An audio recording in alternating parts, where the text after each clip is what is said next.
Hello, it's Tim from Fairplay now on the 18th of March 2025. So I went along to this event in Cheltenham a couple of days ago and filmed it, and you've probably seen the first video already going up on my channel.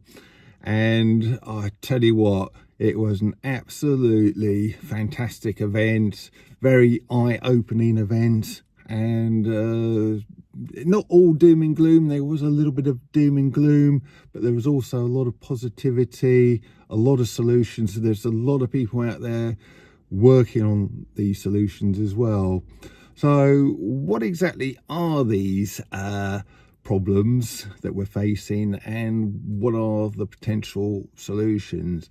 Well, if you keep watching this, as soon as I stop speaking here, there will be a little interview I did with Charles Mallet from UK Column News. He was up there at the event acting as the MC, introducing all of the speakers, and I did get a quick 5-minute video interview with him, and he really explained everything very succinctly. So do keep watching. But my take on this whole thing is, we all know that farmers and farming seem to be under attack by, well, particularly this government, but I think for a very long time by a successive government. They just don't seem to be working with the farmers as you'd expect them to do so. And a lot of people think that it's just incompetence, just sheer incompetence, but there is very credible evidence out there, as the first talk, which is already online, will point out, that it might not just be incompetence, it might be various other more nefarious things going on there as well. And basically there's some very, very nasty people running this world, and they seem to be of the opinion that the planet is very overpopulated, and they would like to address that overpopulation in, well, you can guess the sort of ways that anyone who thinks something is overpopulated would deal with the problem. So I'll let your imagination take it from there, really. Now, not saying I 100% believe this threat is real. I'm sort of very much up in the air with it. I've got a lot more to learn about the whole farming thing, but you know me, I've said it on this channel many a time.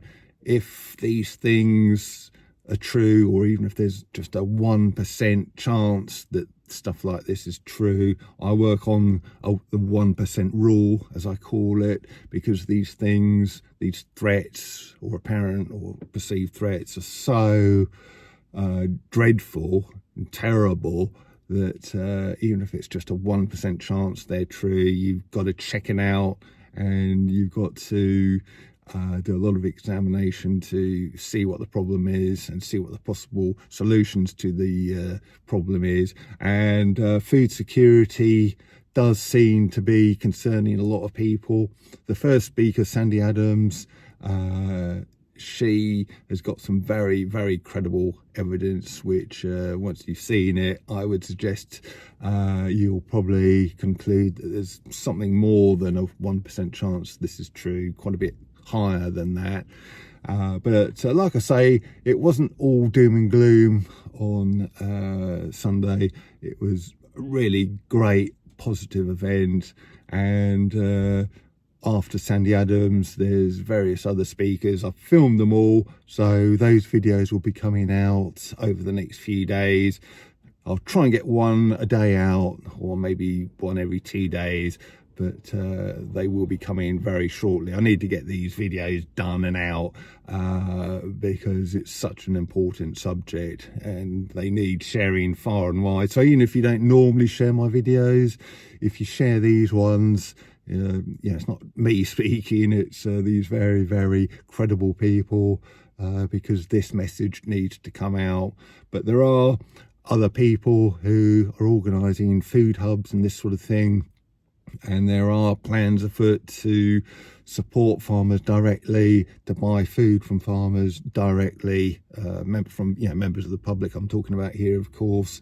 And if we can do that and bypass the powers that shouldn't be, really, it's going to be a very good thing for us all, for the farmers, for the public, and really for anyone who actually enjoys eating and actually wants to stay alive. It may well, I would suggest, be a really good course of action to look at these speakers, see what they're saying, and sort of take the advice that they're offering. And I think it's very, very important. So like I say, I'm going to let Charles Mallet take over in a minute. So keep watching for him. And yeah, I will be getting these videos out. So the next few videos you see on this channel will be all about this kind of thing. And also I will be coming on with the odd observation. The next video, the one I'm working on at the moment, which hopefully will be out tonight or tomorrow morning, I'm going to be making a little bit of commentary on his video, because there are some very, very interesting observations that he's made. So do look out for that, both my kind of take on it and also his talk as well, coming in the next couple of days, day or two. So yeah, do keep watching for Charles Mallet. He sums up the day that we had very, very well, and what it is basically all about very, very well. So I'll hand you over to Charles Mallet right now, and Tim from Fair Play Now, thanks for watching. I'm Charles Mallet, and I present and help run UK Column, which is an independent news organisation funded only by its viewers and listeners. So we're here today in Cheltenham at the Support the Farmers Symposium. Why do they need support?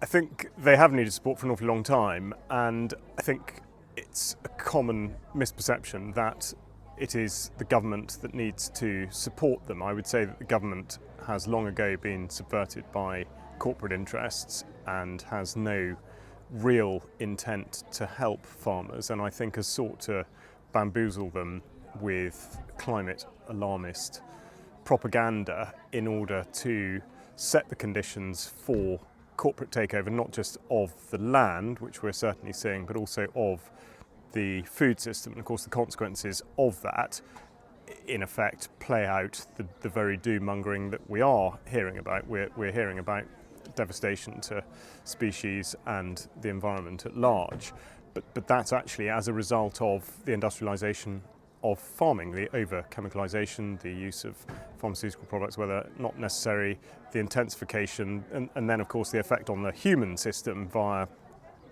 refinement and the processing of food. But of course it's food which in the first instance is probably unlikely to be suitable for human consumption, because the nutrients are not bioavailable, because it's been produced in such a way to make it resistant to drought. So how on earth is it going to respond to the human gut? So coming back to the farmers and whether or not they're being supported, I think it's beyond contradiction that they're not being supported. But the question is, of course, how? And I've already said that I believe government's not the answer for a whole host of reasons, and whether or not one believes the government to be actively malevolent is in a way neither here nor there. If you look at what schemes that the government does put together do, what the consequences are, both for the farmer, the landscape, their business and the consumer, the results are never ever good.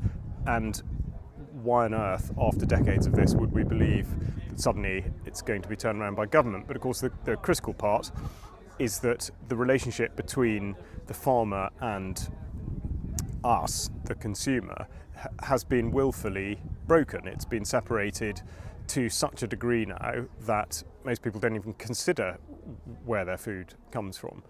And this is all part of it. So the education about food, really where it comes from, what is it, is completely fundamental to this, because if you don't understand that, then you have no real way of thinking about all the various problems that beset farmers and landowners and people who are not just trying to produce food, but are trying to make a viable business and are trying to do so for the benefit of the environment. But they're put in a position where it is impossible to achieve all of those things unless you're going to drive an industrial machine through it, and that is detrimental for everybody involved. And so the purpose of today is to try and correct that and to put people in touch with farmers, with growers and with other like-minded people in the hope that proper relationships can be formed where there is a level of mutual trust and dependency, which is not the case now. You only have to pick up any copy of the Groceries Code Adjudicator annual report and you'll see that the relationship between farmers and supermarkets has been abused for years, and the government are not in a position to even do anything about it. The turnover of Tesco, for example, was 68 billion in the last year. I mean, that's only, that's only 7.5 times less. No, wrong. Cut that bit out. That's a huge figure, and it just shows that really, despite its sort of protestations to the contrary, the government has very little control in the first place, except other than to direct, by way of financial incentives, farmers to do or to not do one thing or the other. And I think we're here to correct that today by way of informing and bringing people together.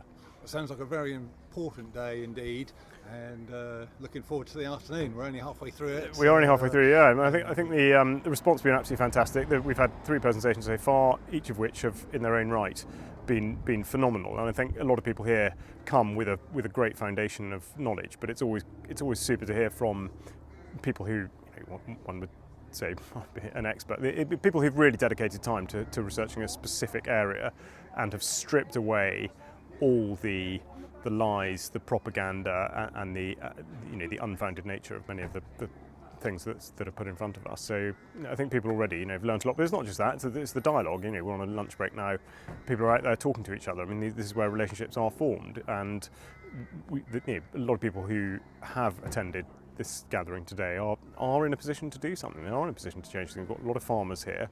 We've got people who are active in their communities, and this is all about achieving a tipping point where we do start to see a difference. And there are a lot of people who shouldn't be forgotten who have managed to make this work. There are people running farming businesses who don't suffer under the yoke of government subsidy and are able to have that interface with the public, but it's a massive leap to make. Indeed, and I believe there's all sorts of schemes to get the public to buy from farmers directly. Yep. And I think we're going to hear from 1 or 2 of those people today We are. as well. Absolutely. Very important, I think. I couldn't agree more. I mean, this is it. And, the one particular thing we're going to look at today with Mark Byford is the Food Finders Hub, and that is absolutely all about connecting people who want to achieve similar things with farmers. And there isn't, it is not a situation in which any one entity gains more than another. There's no greed or self-interest involved, and I think that's so critical to this, and I think that's what people don't understand. I think multiple ideas have sprung up particularly in the last 5 years, but even those, I'm afraid, are in some sense tainted by a form of greed, in that people see something working on a small level and they want to make it a national thing when there's no need. If the template works, then the idea itself has merit and can go and be done elsewhere, but it doesn't need to be controlled by the same people. And I think that's a message that is going to come through from Mark. And then we've got John Cook speaking about his dairy enterprise, and again, a different thing, but he has such a valid voice because he deals directly with his customers. That is how his business works. That's what he decided to do, and it does work. Great, well, very much looking forward to it myself this afternoon, and it's been a great day so far. Looking forward to more. Yep. Thank you. Not at all. Thanks very much indeed.